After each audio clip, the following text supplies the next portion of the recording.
Hola, buen día. Es un placer para mí estar aquí hoy con ustedes.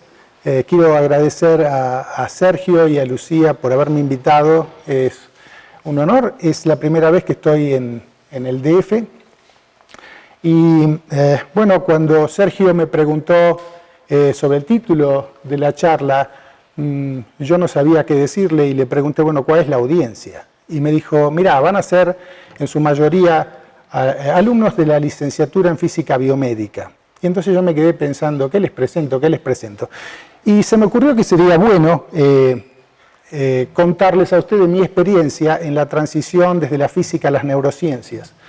Ya desde muy chico yo tuve un interés por la física, en particular por el magnetismo, y entonces estudié física en la Universidad de Buenos Aires, y cuando me gradué hice un postdoctorado en Brasil para especializarme en resonancia magnética y en particular imágenes. En aquel entonces no había, yo no estaba familiarizado para nada con todo esto y lo buscaba también como una salida laboral y posteriormente emigré a los Estados Unidos, como decía Lucía, en el año 2001 para dedicarme un poco más de lleno a la neurociencia. Así que hoy les voy a hablar un poco sobre mi trayecto desde la física hasta las neurociencias y voy a describir algunos de los trabajos que hice en el mapeamiento de campos magnéticos, en el diseño de bobinas de gradientes. Voy a describir un poquito algunos métodos que desarrollé para reducir el ruido acústico durante la generación de imágenes por resonancia magnética. Algo también sobre el diseño de bobinas de radiofrecuencia y finalmente voy a hablar un poquito sobre neuroimágenes, en particular la resonancia magnética funcional en el estado de reposo y con tareas. Todo esto va a ser de algún modo superficial porque no hay tiempo para entrar en detalles en una charla de este tipo. Así que les cuento que yo hice una tesis en física nuclear experimental en el laboratorio Tandar de Argentina de la Comisión Nacional de Energía Atómica. ¿Y ahora cómo se usa esto? A ver, apretando algunos botones. ¿No? ¿El del medio? ¿Este? ¿Cuál? Estoy usando al revés. Ese es el problema. Muy bien. Entonces ahí está. Entonces, utilicé una máquina que es un acelerador de tipo Van der Graaf para la generación de haces de iones pesados. Aquí ustedes ven la sala de control del acelerador. Esta es la torre que tiene unos 73 metros de altura y en el centro tiene un terminal de unos 20 millones de volt que permite la aceleración de núcleos de carbono u oxígeno u otros tipos de núcleos pesados, más pesados que el hidrógeno en general. Esos haces se los hace colisionar en cámaras de reacción, aquí en estas líneas experimentales, donde se estudian reacciones nucleares. Mi tesis fue en reacciones nucleares de transferencia, un tipo de reacción nuclear en la cual neutrones o protones se transfieren de un núcleo a otro en la reacción.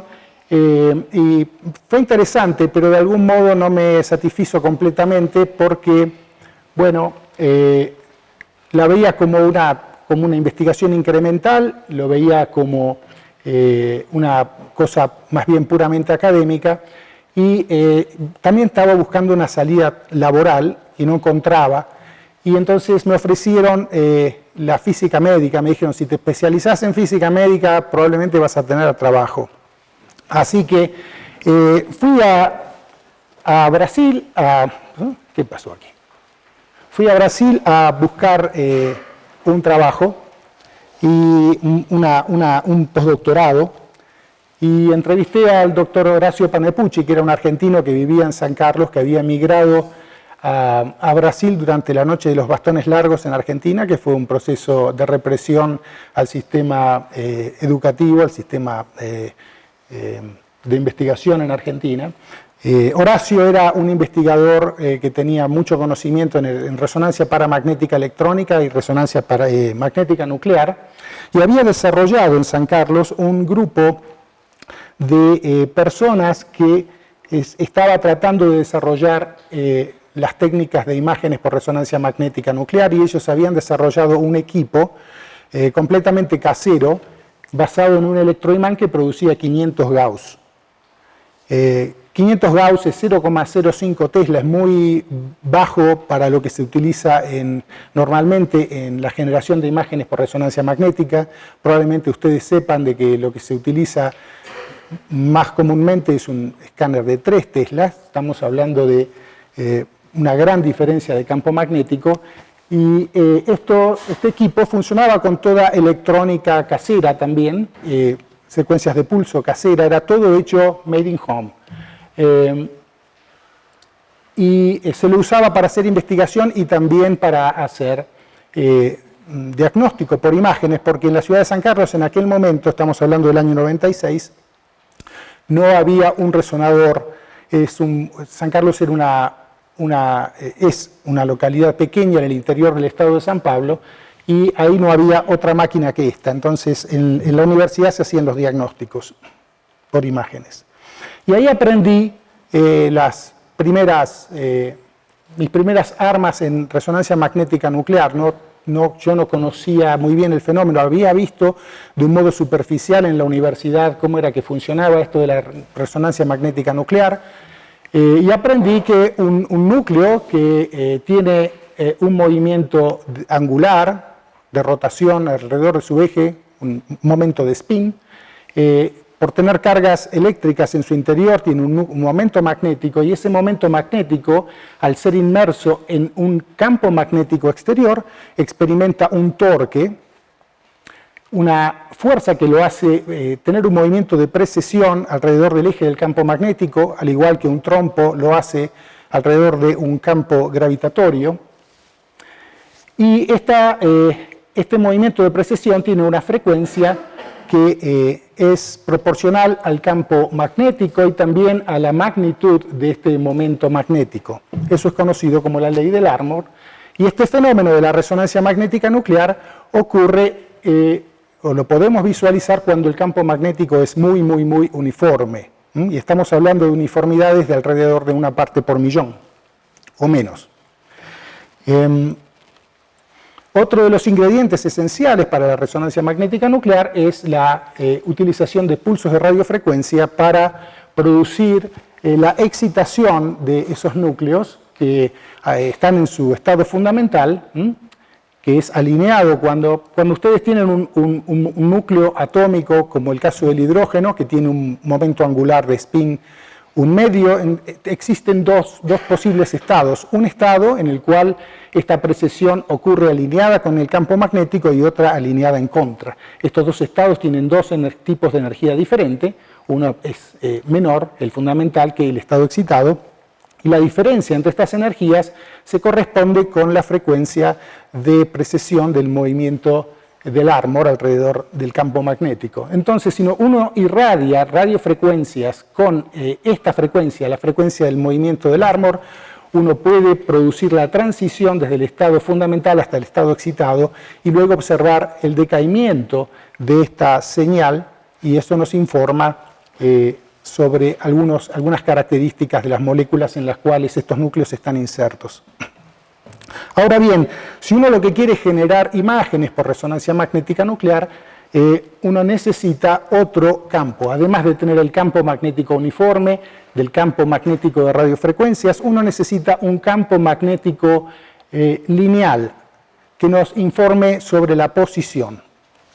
¿Y por qué es esto importante? Bueno, por dos razones. Una, porque uno pretende tener un campo magnético muy, muy, muy uniforme, y cuando uno introduce una muestra en el interior de ese campo magnético, la muestra en sí misma altera ese campo magnético y hay que volver a homogeneizarlo, y para eso es necesario por lo menos hacer una corrección de primer orden en el campo magnético. Para eso, esa es una de las razones para las cuales se utilizan estas bobinas de gradientes de las que le estaba hablando. Pero la otra razón, y la más fundamental, es que se las necesita para hacer lo que se llama la codificación espacial de la señal. Y en este cartoon les voy a explicar cómo, cuando uno adiciona un campo de gradientes, un campo magnético lineal, con la posición, como este que aquí está descrito, a un campo magnético constante, lo que obtiene es un campo magnético que varía con la posición. Hay algunas posiciones de la muestra que tienen un campo magnético más bajo y otras que tienen un campo magnético más alto, y en aquellos lugares donde el campo magnético es más bajo, por ejemplo, el movimiento de precesión tiene una frecuencia más baja, y esta frecuencia entonces es posible después extraer información de la frecuencia, extraer información de la posición. Entonces, es importante obtener estos campos magnéticos lineales, y deben ser uniformes en un volumen muy grande de la muestra para producir imágenes. Y lo que se hace para garantizar que esto ocurre es hacer un mapeo del campo magnético tomando muestras con una sonda muy pequeña, tomando muchas muestras en el espacio, y que es un proceso muy tedioso. Y entonces, una de las primeras cosas que hice fue desarrollar un método un método muy simple de imagen, por el cual tomando dos imágenes de resonancia magnética, uno podía obtener el campo magnético, la distribución de campo magnético en la muestra. Y esto funcionaba de este modo. La primera imagen era una imagen tradicional en la cual uno tenía un campo magnético lo más uniforme posible en la muestra. Para eso utilizaba la bobina de gradientes de la que le estaba hablando, y la otra imagen era tomada con un campo magnético un poquito más inhomogéneo, un poquito diferente, generado por un gradiente de campo adicional, o sea, lo que hacía era aumentar la corriente un poquitito en la bobina de gradientes, y ustedes lo que ven es que la imagen no varía mucho. La imagen de amplitud, que describe la magnitud de estos vectores de magnetización en el plano complejo, no variaba mucho, pero la fase, este ángulo que hay entre estos dos vectores, sí variaba mucho. Y lo que se me ocurrió a mí era que uno podía hacer una imagen de interferencia. Están familiarizados ustedes con la óptica, en la cual uno hace la interferencia entre dos haces de luz. En este caso, lo que hacemos es la interferencia entre dos magnetizaciones, y cuando uno hace esto calcula la diferencia de fase y luego calcula la amplitud, y lo que obtiene es un patrón de interferencia. Un patrón de interferencia que nos dice en qué dirección el campo magnético está variando. Por ejemplo, el campo magnético está variando mucho en la dirección horizontal en esta imagen, porque la bobina que yo usé para producir esta imagen fue la bobina X. En este otro caso, el campo magnético está variando mucho en la dirección Y, porque la bobina que utilicé es la bobina de gradientes Y. Este es un modo muy interesante de hacer mapeamientos de campo, porque se puede hacer con alta precisión y en muy poquito tiempo. Otra de las cosas que hice mientras hice mi postdoctorado de 2 años en San Carlos, Brasil, fue diseñar bobinas de gradientes. El grupo de San Carlos tenía experiencia en toda la parte de instrumentación, pero no tenía experiencia en el diseño de bobinas de gradientes. Las bobinas de gradientes pueden ser diseñadas utilizando las ecuaciones de Maxwell. Eso es lo que sabemos de la física. Y las ecuaciones de Maxwell, en el caso magnetostático, pueden ser reducidas a la ley de Biot-Savart. Entonces, lo que hice fue desarrollar un programita de annealing simulado en el cual introducía la ley de Biot-Savart para calcular el campo magnético, partiendo de una determinada distribución, que puede ser otra bobina, por ejemplo, y entonces calculaba el gradiente de campo magnético y luego me preguntaba si era constante, lo suficientemente constante en el volumen que yo necesitaba. Si no lo era, entonces cambiaba la distribución de un modo aleatorio y volvía a hacer este proceso. Y este proceso lo hacía muchas veces hasta que tuviera una convergencia. Evaluaba una función de costos. Y utilizando este método, desarrollé unas bobinas, por ejemplo, biplanares, en las cuales iban a ser usadas para la generación de imágenes en un resonador basado en un electroimán utilizado en resonancia paramagnética electrónica. Un electroimán de este tipo tiene piezas polares que son metálicas y lo que ustedes saben es que si tienen campos magnéticos variables en el tiempo, estos pueden inducir corrientes en metales, que son, ¿verdad? Eso es por ley de Faraday. Entonces, estas bobinas que yo estaba diseñando tenían la característica de que yo quería generar un campo magnético lineal en el volumen, en el interior de la bobina de gradientes, pero quería que el campo magnético afuera fuera cero. ¿Por qué? Porque si había campos magnéticos afuera y estos campos variaban con el tiempo, iban a inducir corrientes en estas piezas polares, y esas corrientes inducidas iban a ser muy malas para la generación de imágenes por resonancia magnética. Así que hicimos este trabajo y desarrollamos estas bobinas bobinas principales que se colocaban aquí en el interior de este sistema de gradientes, en este plano, y luego, para anular el campo magnético afuera, lo que hacía era utilizar una bobina adicional de blindaje que cancelaba el campo producido por la bobina primaria en este plano afuera. ¿Se entiende más o menos lo que estoy tratando de decir?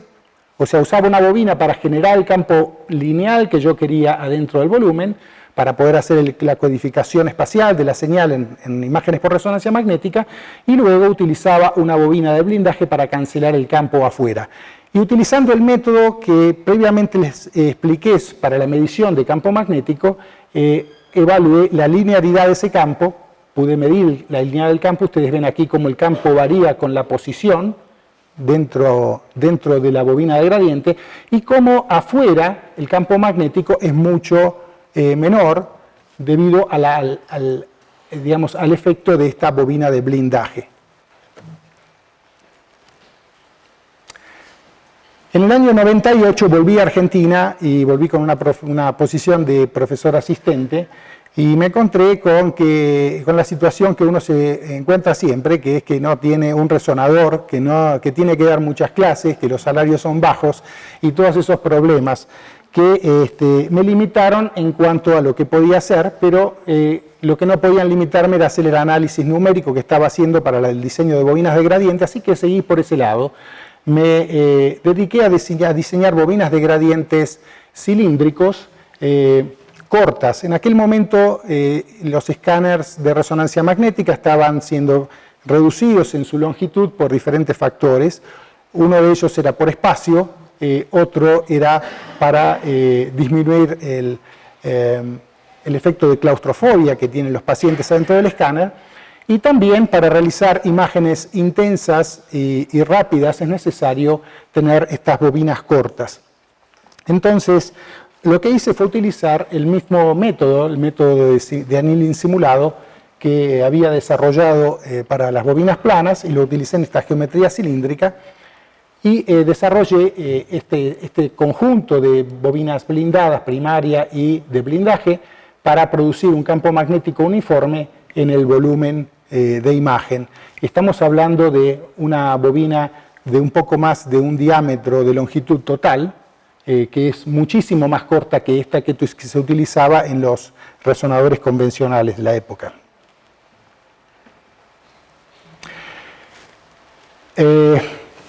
Yo, como no tenía resonador, mantenía una colaboración con la Universidad de San Carlos, con la que había trabajado inicialmente, y con ellos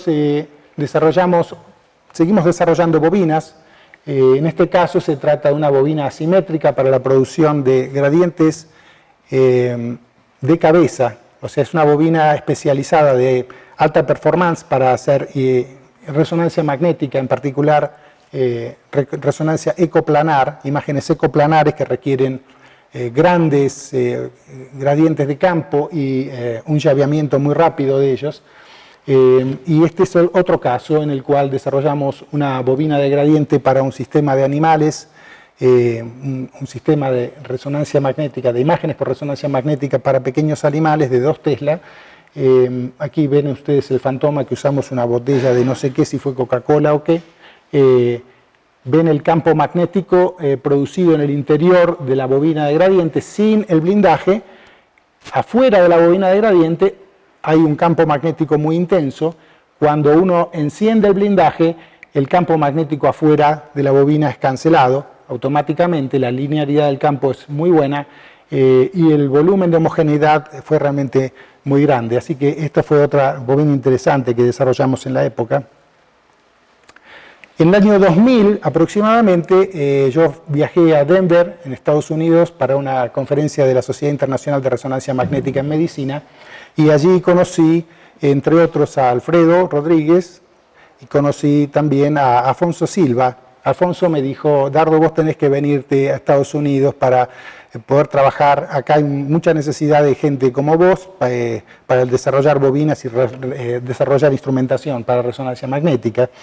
Y cuando la crisis económica en Argentina fue importante en el año 2001, yo entrevisté en 3 lugares en Estados Unidos. Entrevisté en el Laboratorio Nacional de Brookhaven, entrevisté en el Instituto Nacional de Salud y en la Universidad de Minnesota en Minneapolis, y decidí finalmente unirme al laboratorio de Brookhaven y viajé, o emigré, si ustedes quieren, en el año 2001, 2 días antes del ataque a las Torres Gemelas. Y elegí el laboratorio de Brookhaven porque de algún modo me era familiar. Era un laboratorio de física, en este caso de altas energías, que se utilizaba para estudiar la materia y el origen del universo. Y que tenía un acelerador, el acelerador este se llama Relativistic Heavy Ion Collider. La idea era buscar una partícula que se llamaba el top quark. Y este acelerador era una máquina muy grande. Ustedes ven aquí el diámetro de esta máquina es de 1 kilómetro. Está en una zona muy boscosa, llena de ciervos y otros animales. Y tiene lugares, tiene varios detectores aquí, que son pequeños edificios, son edificios llenos de sensores, miles y miles de sensores. Esas señales se utilizan para detectar estas partículas extrañas que hay cuando se realizan estas colisiones. Y para tener esta trayectoria, para lograr que las partículas hagan todos estos cambios, aceleraciones y demás, se necesitan una gran cantidad de imanes. Este acelerador es manejado con unos 2000 imanes superconductores, y por este motivo el laboratorio tenía una división de imanes superconductores que desarrollaba y producía estos imanes para la máquina. Entonces esa fue mi motivación inicial para elegir este lugar, y me uní al grupo de resonancia magnética en el laboratorio, que operaba una máquina de 4 teslas, un imán superconductor antiguo, producido en el año 87 por la Siemens, en un prototipo que después lo disminuyeron para hacer los primeros 3 teslas, y estaba operado con una electrónica más o menos moderna y un sistema de gradientes de última generación, que era este gradiente Sonata, que podía producir gradientes de campo magnético de hasta 40 militesla por metro, y los podía llavear en un tiempo más corto que 200 microsegundos. Esas eran las características que eran necesarias para hacer imágenes funcionales en el cuerpo, sin usar bobinas de cabeza. En este caso es una bobina de cuerpo entero, que requiere, para poder hacer estas imágenes con este gradiente de campo magnético tan alto, requiere unas corrientes muy intensas, hasta 500 amperes, y para poderlo llavear en este tiempo tan corto necesita hasta 2000 volts, porque la inductancia de estas bobinas es muy alta. Ustedes hacen la cuenta, 500 por 2000, y eso da 1 millón, es 1 millón de watts. Está bien la potencia pico que requiere esta bobina, y eso, para que tengan una idea, es el consumo aproximado de 1000 casas. Imagínense que estas corrientes tan importantes que eran utilizadas para generar las imágenes usando esta bobina, generaban mucho calor, una de las cosas que sucede es que generan calor y ese calor hay que extraerlo, y por eso todas estas mangueritas son refrigeración por agua que extraen el calor de la bobina. Y la otra cosa es que estos campos de gradiente, estas corrientes que circulan en estas bobinas, interactúan con el campo magnético principal generado por el imán superconductor de 4 teslas y producen fuerzas muy grandes. Esas fuerzas muy grandes se traducen en vibraciones en esta bobina, que también se traducen en grandes cantidades de ruido acústico. Por eso cuando ustedes van a un escáner de resonancia, una máquina de resonancia magnética, produce una cantidad de ruido muy grande. Y el ruido era tan grande o las vibraciones tan grandes que llegaron a romper en un momento las conexiones, que son unas barras de 1 centímetro de cobre que conectan los amplificadores de corrientes que producen estas corrientes y tensiones a la bobina. Y debido a las vibraciones, esas barras se rompieron. Tuvimos que parar los estudios, y en ese momento saqué esta foto y puse unos sensores de vibración, unos sensores piezoeléctricos para poder medir qué era lo que estaba pasando. Y lo que descubrí es que la bobina tiene unas resonancias mecánicas. Hay ciertas frecuencias que estimulan las vibraciones más que otras, o sea, uno tiene que ser inteligente cuando opera estas bobinas para que no hayan problemas, vibraciones muy grandes o sonidos muy grandes.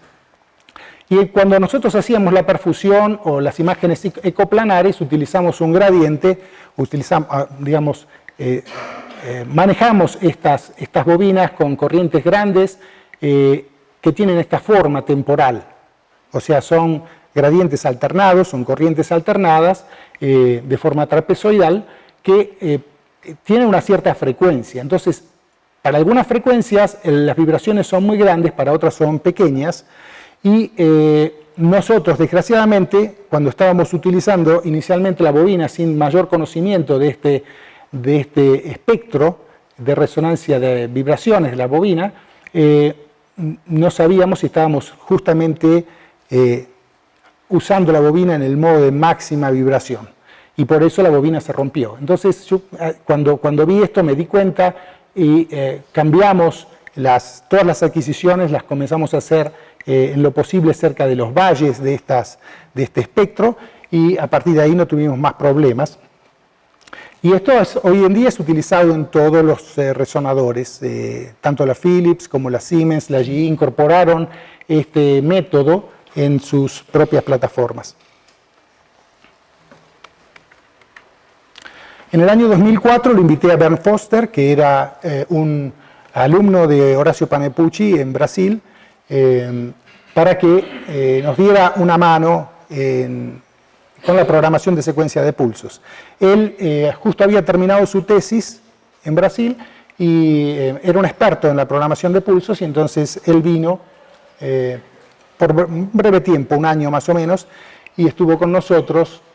Y cuando llegó yo le mostré todo el trabajo con las vibraciones que estaba haciendo, y él se interesó por este proyecto, y le comenté de que yo creía que había una interacción entre el campo magnético y estas vibraciones, porque veía una traslación en las imágenes como función del tiempo en la dirección de fase de la imagen. Y a él entonces se le ocurrió que lo que podíamos hacer era medir el campo magnético utilizando la secuencia tradicional de imágenes ecoplanares que yo estaba usando, adicionándole un pulso para medir el campo magnético o la frecuencia de resonancia. Y eso fue lo que él hizo, y se dio cuenta, o nos dimos cuenta, de que el campo magnético aumentaba mientras estábamos utilizando esta lectura, mientras hacíamos esta adquisición de datos ecoplanares, mientras había vibraciones, y cuanto más altas eran las vibraciones, mayor era el desplazamiento del campo magnético. Pero cuando interrumpíamos este módulo, cuando dejábamos de adquirir el gradiente o de usar el gradiente de lectura ecoplanar, entonces gradualmente el campo magnético volvía a la situación de equilibrio.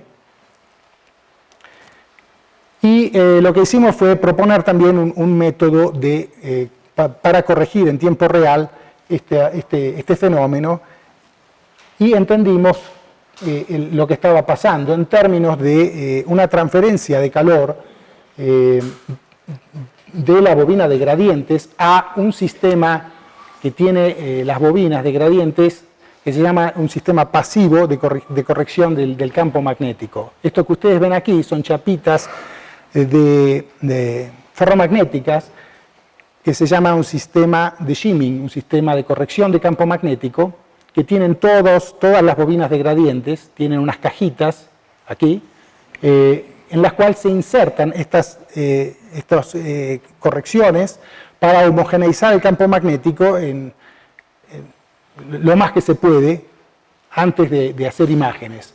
Y estas chapitas, como están en la bobina de gradiente, la bobina de gradiente está vibrando, están rozando una con otra y se calientan, y entonces pierden la magnetización que deberían tener, y por eso el campo magnético aumenta. Cuando uno deja de hacer vibrar esta bobina, las chapitas gradualmente transfieren su calor al aire y van magnetizándose más y más, y por eso el campo magnético se disminuye. Esto es haber entendido esto es muy importante, por ejemplo, para las personas que hacen difusión, imágenes por difusión, en las cuales se hacen diferencias de imágenes todo el tiempo, que se adquieren en diferentes tiempos, y entonces estos campos magnéticos no son iguales y hay desplazamientos que es importante corregir. En el año 2005 lo conocí a Sergio. Sergio vino, él trabajaba con Alfredo Rodríguez, y hacía su tesis con él en el desarrollo de antenas de radiofrecuencia para imágenes, y mayormente porque no tenía un resonador, en aquel tiempo no tenía acceso a un resonador, él hacía las simulaciones de estas antenas, las diseñaba, pero no tenía cómo probarlas, y entonces él vino al laboratorio a construir estas antenas para el 4 Tesla y hacer imágenes. Y él desarrolló antenas de superficie como la Magnetron y antenas de volumen como la Cares y la jaula de pájaro para hacer imágenes de diferentes anatomías en nuestro escáner de 4 Tesla. Por ejemplo, ustedes aquí pueden ver una mano, pueden ver una cabeza, un cerebro, pueden ver aquí una rodilla humana. Otra de las cosas en las que trabajamos con Sergio fue en el desarrollo de una cámara compatible para imágenes por tomografía de emisión de positrones y resonancia magnética nuclear.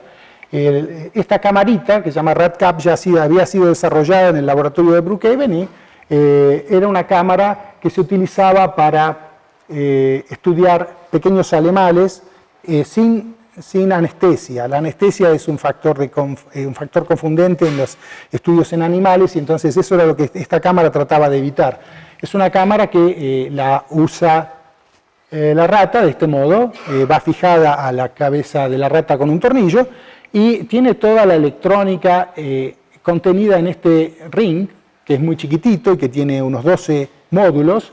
Cada uno tiene su centellador, tiene su fotomultiplicador, tiene toda su electrónica, y puede hacer imágenes como en este tipo ustedes ven de receptores de dopamina. La idea nuestra no era hacer estudios con o sin anestesia, sino era más bien hacer una máquina que fuera compatible, que uno pudiera insertarla adentro de un resonador, como en este caso es un resonador de 9 Tesla. Nosotros trabajamos en el 4 Tesla, pero esta es la foto que yo tenía disponible y por eso la traje, para hacer estas imágenes simultáneas de resonancia magnética y de tomografía por emisión de positrones. Lo que tuvimos que hacer era reemplazar todos los elementos ferromagnéticos en la cámara para que no hubiera artefactos de imágenes en resonancia magnética. Y otra cosa importante fue el desarrollo de una bobina de radiofrecuencia que es basada en dos bobinas en cuadratura de tipo Saro. Y aquí ustedes pueden ver la imagen de resonancia magnética que conseguimos en el escáner de 4 Tesla junto a la imagen PET esto fue FDG, flúor deoxiglucosa. Ese fue el trazador que usamos y aquí ustedes ven la superposición mostrando que no había diferencias prácticamente espaciales entre las dos imágenes. Bueno, voy a cambiar un poquito y voy a hablar un poco de funcional. Otra de las cosas que hice cuando fui a Estados Unidos fue aprender que digamos, mucho de lo que se hace en resonancia magnética en investigación está asociado hoy en día con la parte funcional, por ahí es la parte más interesante desde el punto de vista de investigación.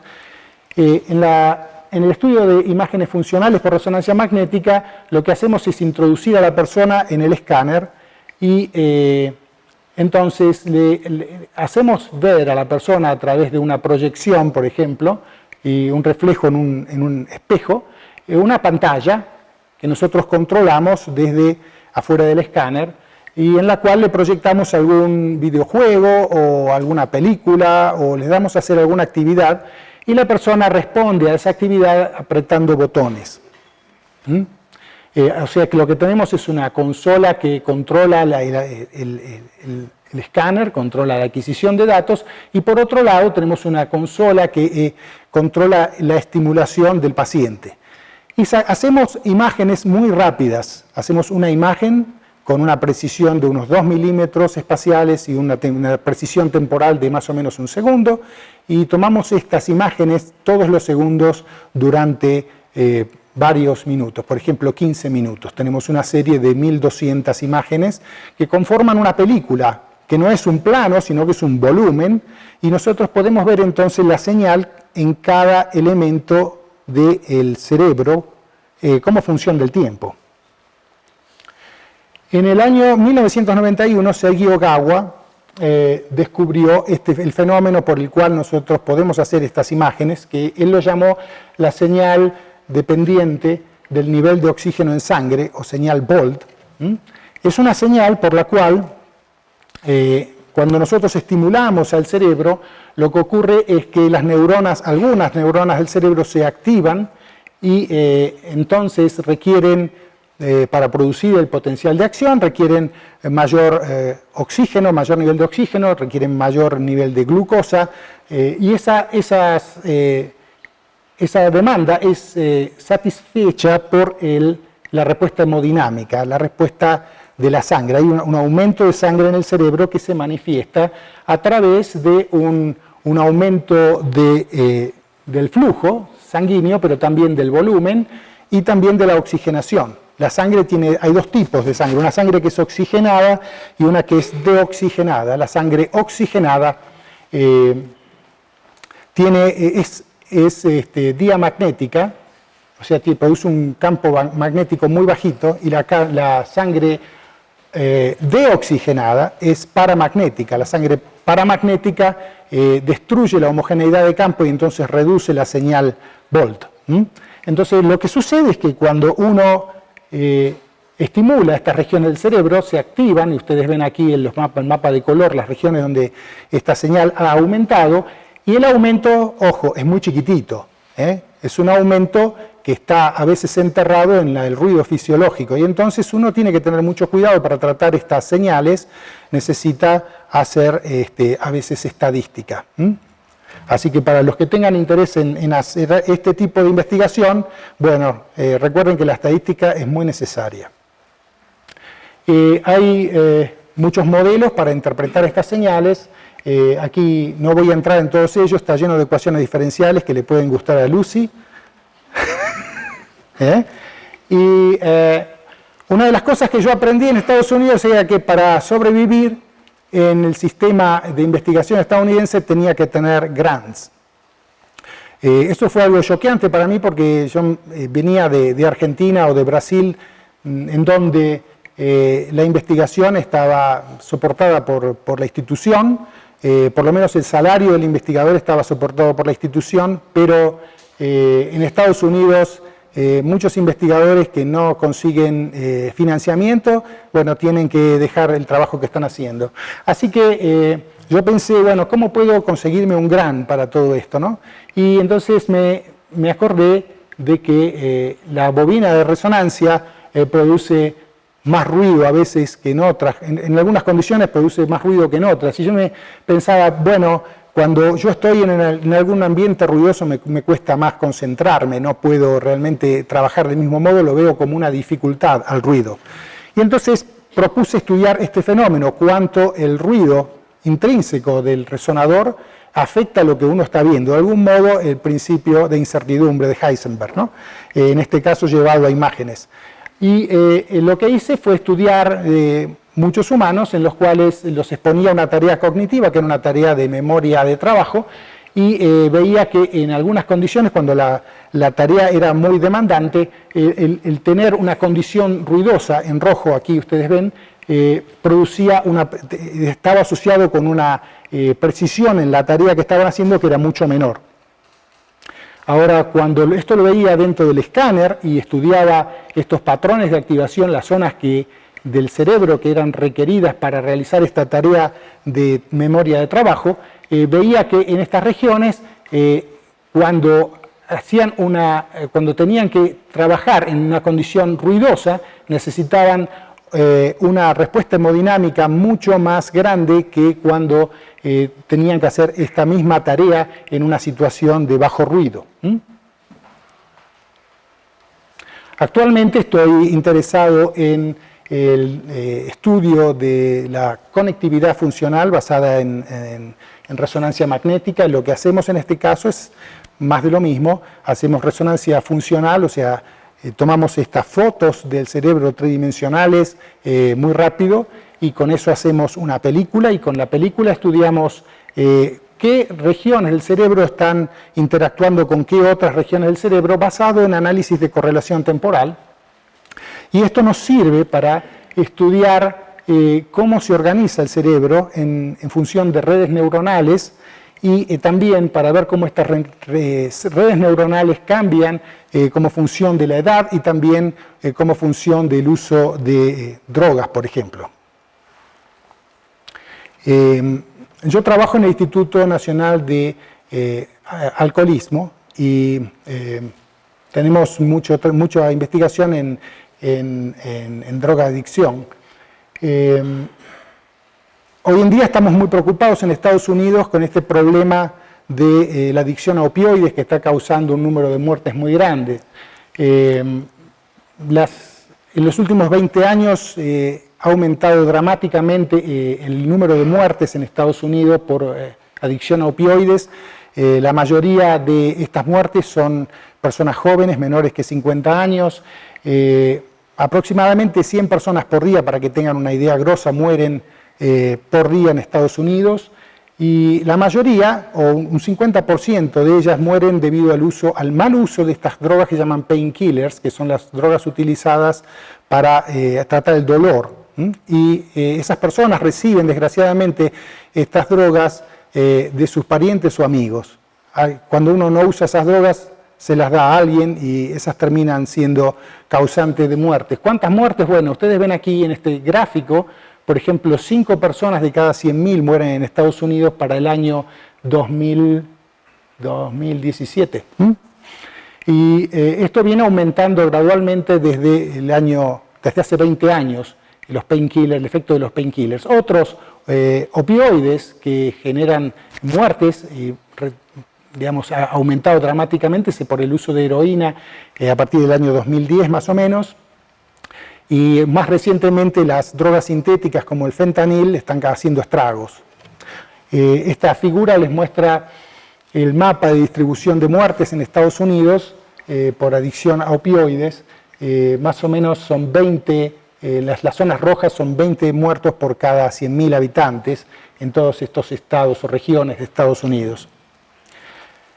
Además de las muertes, estos opioides causan o pueden afectar al cerebro. y en particular el córtex prefrontal, que está asociado a la toma de decisiones, es afectado, y también los ganglios basales.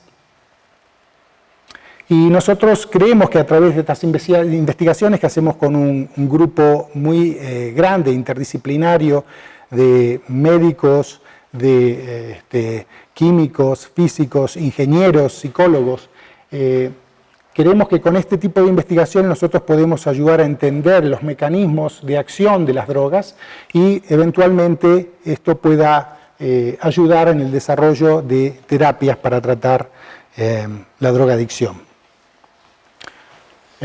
Bueno, déjenme resumir la charla entonces en pocas palabras y decir que mi transición desde la física hasta la neurociencia llevó más o menos una década. Al principio comencé, digamos, con mi interés por los campos magnéticos y estudié física y ahí aprendí las bases de las ciencias duras como física, computación, matemática y física nuclear en este caso.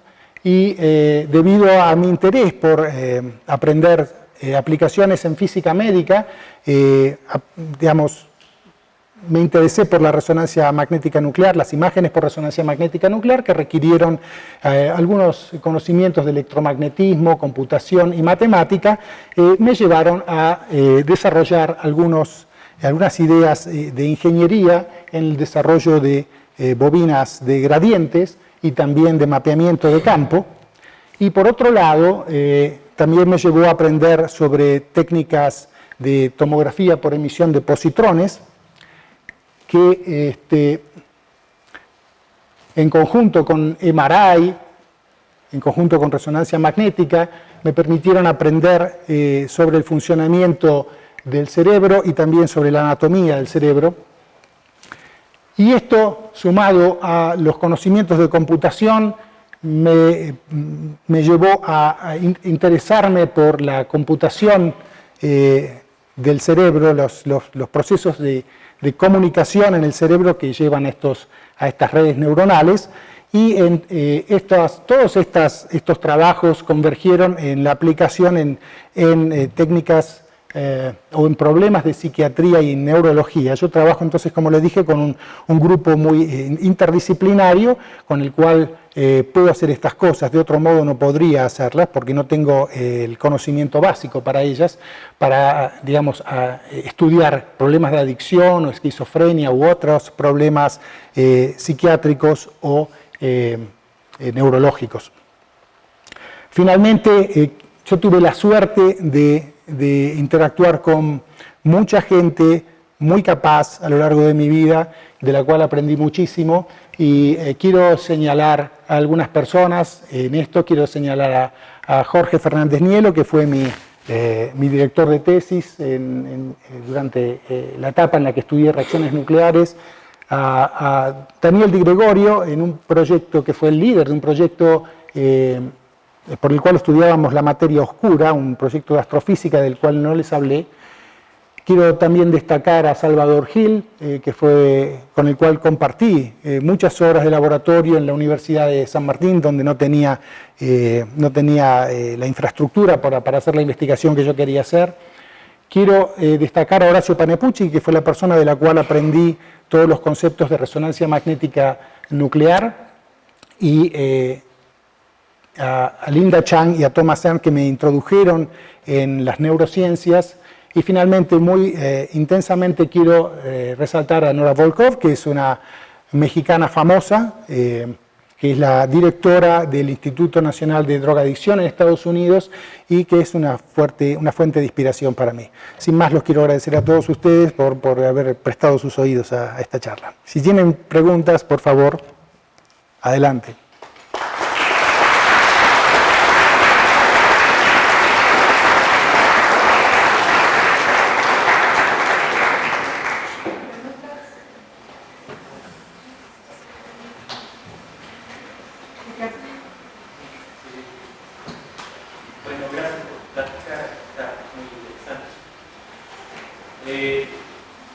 En tu plática, cuando hablas de los gradientes, normalmente te diriges completamente a la parte del electromagnetismo.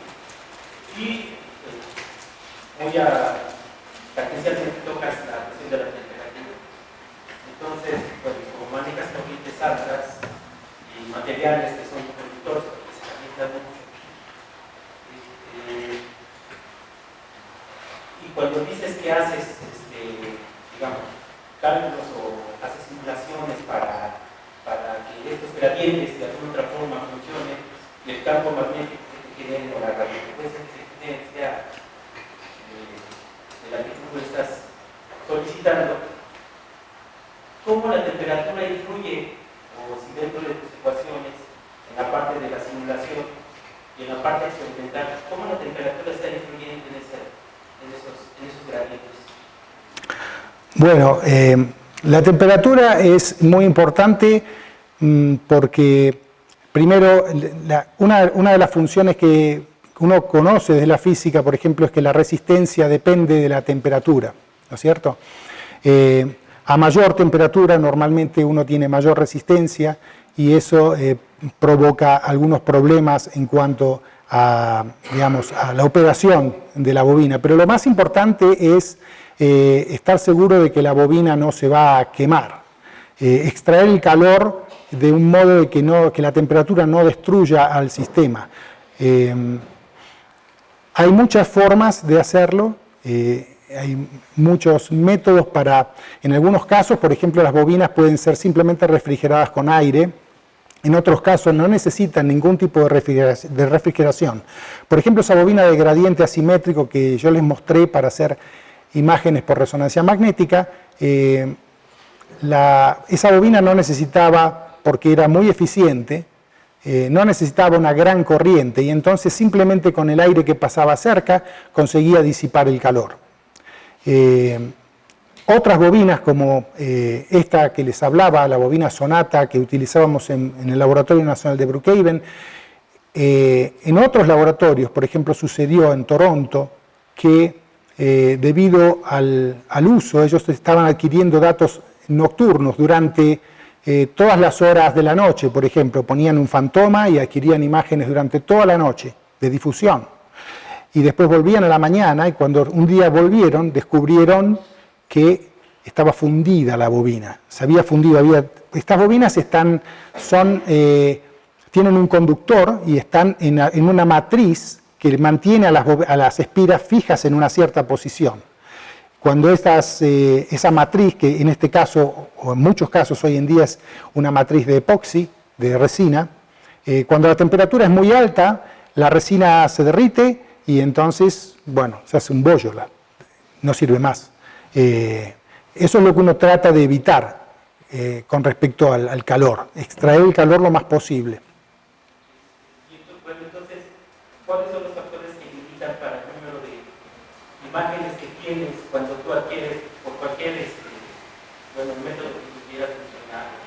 ¿Qué factores son los que limitan el número de cortes que vas a hacer? Bueno, uno de los factores que limita el número de cortes, hay varios factores, no es uno solo. Por ejemplo, existe el factor humano. Uno no puede rampear muy rápido los gradientes porque, digamos, si uno quiere hacer muchas imágenes, entonces tiene que hacer las cosas de un modo muy rápido. Si las cosas uno las hace de un modo muy rápido, entonces tiene que variar esos gradientes de lectura de un modo muy rápido y cuando hace eso induce campos eléctricos por ley de Faraday, ¿verdad? Campos magnéticos que varían rápidamente en el tiempo, inducen campos eléctricos. Esos campos eléctricos pueden interactuar y generar diferencias de potencial, por ejemplo, en el corazón. Entonces hay límites para el uso de esos gradientes. O sea, hay límites humanos que nosotros no podemos pasar porque si no ponemos en riesgo la vida humana. O inclusive estimulación periférica, si queremos hacer análisis funcionales y por hacer este tipo de imágenes rápidas, esos campos eléctricos estimulan nervios en la periferia del cuerpo, entonces ese va a ser el fenómeno que estamos viendo y no lo que estamos interesados en estudiar. Esa es una de las razones. Después están las razones técnicas, que es lo que el escáner puede hacer en función de los gradientes que tiene. Y bueno, también está determinado, por ejemplo, los gradientes son utilizados para hacer alta resolución. Pueden ser muchos planos o puede ser voxels de tamaño muy pequeño. Si uno quiere hacer estas imágenes con muy alta resolución, por ahí el límite es la cantidad de señal que emerge de cada voxel. Y entonces uno finalmente puede hacer las cosas muy rápido, pero tiene solamente una imagen de ruido, prácticamente que es inutilizable. O sea, es un compromiso que uno tiene que hacer entre cuál es la resolución que uno quiere, espacial y temporal, y cuál es la relación señal a ruido que uno tiene. Estos dos factores siempre están en juego, además de lo humano. Cuando dijo que tenía que eliminar el campo magnético que estaba fuera de la bobina y que se ponía otra bobina, llevas a el campo, pero la bobina, la segunda, la que hace check, ¿qué es lo que Claro. Claro, en realidad uno tiene que optimizar un sistema más complejo que un par de bobinas, ¿no? Las bobinas de gradiente en general se pueden ser vistas como dos bobinas. Por ejemplo, si yo tengo una bobina que conduce corriente en un loop aquí y una bobina que conduce las dos en el mismo sentido, generan un campo magnético uniforme. Si yo pongo dos espiras que llevan corrientes en dirección contraria, generan un campo magnético que varía linealmente con la posición. ¿Está bien? Eso es un sistema simple de dos bobinas, o sea, para un gradiente necesito dos bobinas. Pero si quiero tener un gradiente que sea blindado, un gradiente que adentro del volumen genere un campo magnético lineal y afuera que no genere nada, entonces tengo una condición más compleja. Tengo 4 bobinas, en este caso, y tengo que optimizar el campo no solamente para que adentro sea lineal, sino también para que afuera sea nulo. Y eso es lo que hacemos, es simplemente eso, generar un sistema de bobinas que produzca un campo magnético lineal adentro de un volumen de interés y un campo nulo afuera. Las bobinas de afuera hacen lo mismo que las de adentro, pero la corriente es en oposición. De modo de que el campo que genera la bobina de adentro afuera es cancelado. Pero la bobina de afuera no cancela totalmente el campo, la que genera el campo adentro.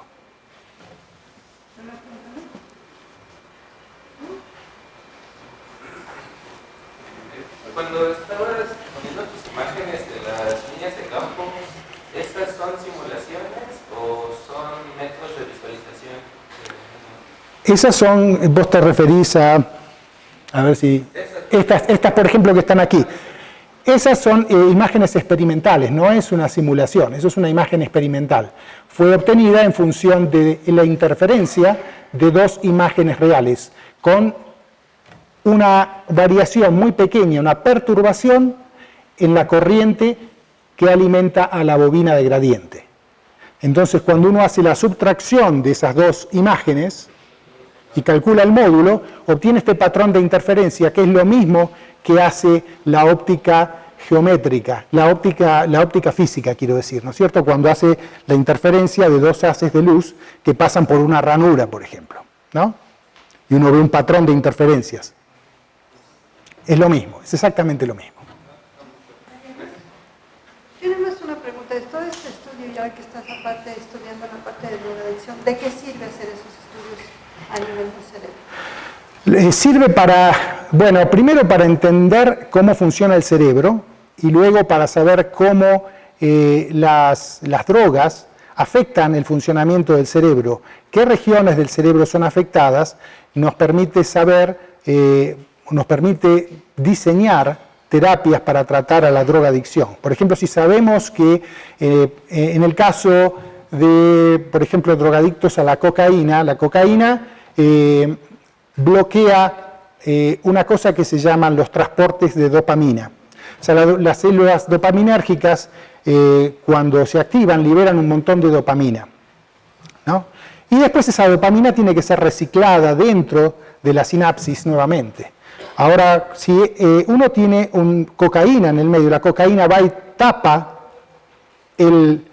digamos, el desagüe o digamos, la absorción, previene la absorción de la dopamina dentro de la sinapsis y entonces empieza a acumular dopamina. Hay un exceso de dopamina y eso lleva a la reducción de los receptores de dopamina.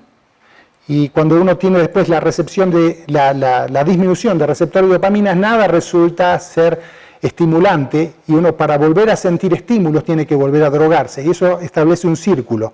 Eso ocurre normalmente en la zona que se llama los ganglios basales, que son una región del cerebro que se llama putamen o caudate. Y es importante saber que eso sucede ahí porque si nosotros queremos diseñar una terapia para de algún modo digamos, tratar a estos pacientes, a estas personas que tienen problemas de adicción, es bueno saber dónde está el problema para poder diseñar una metodología, un tratamiento que adrese ese problema. Buenos días, gracias por la presentación. Respecto a estos estudios sobre los efectos de los opioides a nivel cerebral, ¿se tienen solamente pensados que se hagan con resonancia o se ha pensado también en técnicas híbridas como sería el PET-MRI? Nosotros estamos justamente usando PET-MRI para hacer esto. Es el primer estudio en el mundo que estamos utilizando un resonador Siemens que puede hacer resonancia funcional simultáneamente con tomografía por emisión de positrones y también estamos utilizando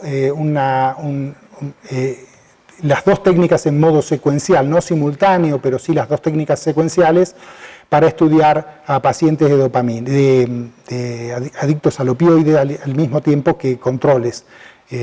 Sí, es un proceso que va a ser largo porque no es fácil. La adicción a opioides está, digamos, no es muy limpia. Los pacientes, los drogadictos que utilizan, las personas que utilizan opioides, utilizan en general muchas cosas, no es solamente opioides. Entonces, para poder estudiar estos problemas tenemos que encontrar aquellos pacientes, aquellos adictos que solamente usan opioides para poder entender el problema totalmente. Entonces es una cosa que nos va a llevar unos 3 años más o menos.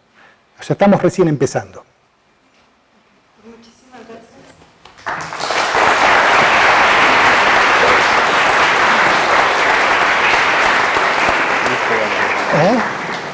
Perfecto.